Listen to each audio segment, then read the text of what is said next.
আচ্ছা, মেন্টরশিপ জিনিসটা ঠিক কি আর কিভাবে এটা আমাদের যে কোনো কিছুতে দক্ষ হতে সাহায্য করে? চলুন আজ একটা দারুণ গল্প শোনা যাক। এমন একটা গল্প যা আমাদের শেখার পথের বাধাগুলো চিনতে আর সেগুলো টপকে যেতে সাহায্য করবে।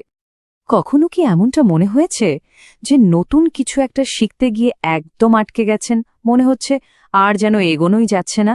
এই যে একটা অসহায় লাগা, এটা কিন্তু আমাদের কম বেশি সবারই পরিচিত, তাই না?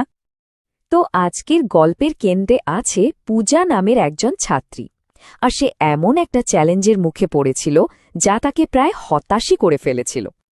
পূজা ঠিক কি বলেছিল জানেন? ওর কথাটা ছিল অনেকটা এরকম: আমার না খুব মন খারাপ লাগে, ইংরেজিতে আমি বেশ দুর্বল, আর যখনই কথা বলতে যাই কেমন যেন সব গুলিয়ে যায়, খুব নার্ভাস লাগে।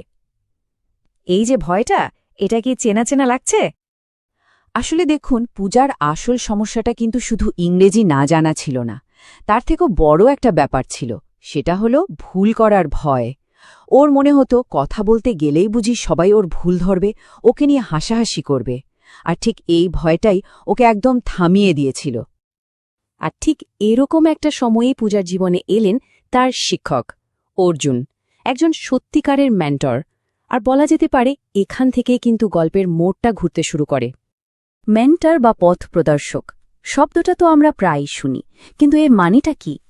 খুব সহজ করে বললে, মেন্টর হলেন এমন একজন অভিজ্ঞ আর বিশ্বাসী উপদেষ্টা, যিনি নিজের অভিজ্ঞতা আর জ্ঞান দিয়ে আমাদের সঠিক পথটা দেখান।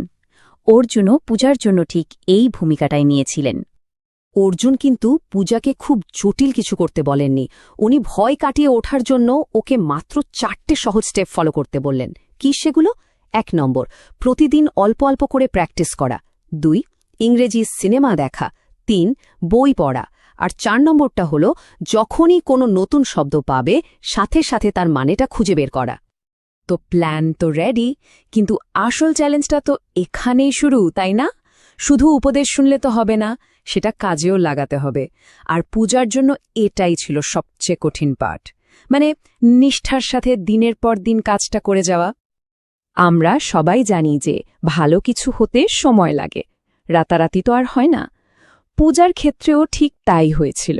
ওর জার্নিটা যদি আমরা দেখি, প্রথম মাসে ওর চেষ্টাটা শুরু করে। 3 মাস যেতে না যেতেই ওর মধ্যে একটা কনফিডেন্স আসতে শুরু করে। আর দেখুন, 6 মাসের মাথায় ওর কথায় একটা সাবলীল ভাব চলে আসে। আর এবার আমরা গল্পের সেই অংশে চলে এসেছি যেখানে পূজার এই কঠিন পরিশ্রমের ফলটা আমরা দেখতে পাব। এটা ছিল ওর পুরোপুরি বদলে যাওয়ার একটা জার্নি। ভাবা যায় পরিবর্তনটা? যে পূজা একদিন কথা বলতে লজ্জা পেত, নিজেকে নিয়ে হীনমন্যতায় ভুগত, সেই মেয়েটাই কিন্তু এখন একজন আত্মবিশ্বাসী আর সাবলীল বক্তা। একেবারে আমূল পরিবর্তন। তাহলে এই পুরো গল্পটা থেকে আমরা কি শিখলাম? মূল কথাটা কিন্তু খুবই সহজ। যদি একজন সঠিক পথপ্রদর্শক থাকেন আর তার সাথে থাকে নিজের নিয়মিত চেষ্টা, তাহলে যে কোনো ভয়কেই জয় করা সম্ভব। পূজার গল্পটার এর একটা দারুণ উদাহরণ। এখন শেষ প্রশ্নটা হলো, আমাদের সবার জীবনেই তো এমন কোনো না কোনো ভাষা আছে যা শেখার জন্য অপেক্ষা করছে, তাই না? সেটা হতে পারে নতুন কোনো স্কিল, কোনো ভালো অভ্যাস তৈরি করা, বা